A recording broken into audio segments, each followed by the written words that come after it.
या भैया गरम मसाला आएगा, घर बैठे गरम मसाला खरीदा जी आज तो हमारे सखी लोग देखा घर बैठे ही मसाला शॉपिंग होता ले जा लूट ले जा बेचारे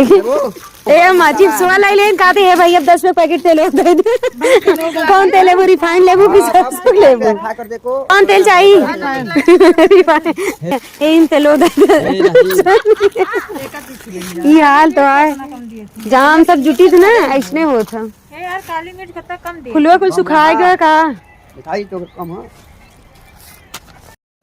भैया मुँह ले लिया देखा है गोंडा गोंडा वाली हाँ देख ले भैया यही से नपना है मसाला मिले थैले ले दो बहुत बड़ा दिखाओ तो छोट छोट दिखाओ 150 सामान पैक हुई गया 70 खुदर पैक हुई क्या रुपये पैक हुआ दीदी 120 150 चला भैया कार बोनी बट्टा हुई गया अब हम सब चलते हैं इनका गिलासिया मस्त है ये देखो ए मैं काली मिर्च आपके मुंबई जा भाई सब गिलास खरीदे बताओ लेकिन सब एक साइज के नहीं तो होगा सब मसाला दे ठेला लगा के तो मेरे लिए छोड़ के और गिलास ले पड़े तो मस्ती भरा वीडियो भैया पसंद आए तो लाइक कमेंट शेयर सब्सक्राइब करो मत भूलिए जनक प्रीति ढेर सारा सपोर्ट करिए मसाला वाले भैया की और कुछ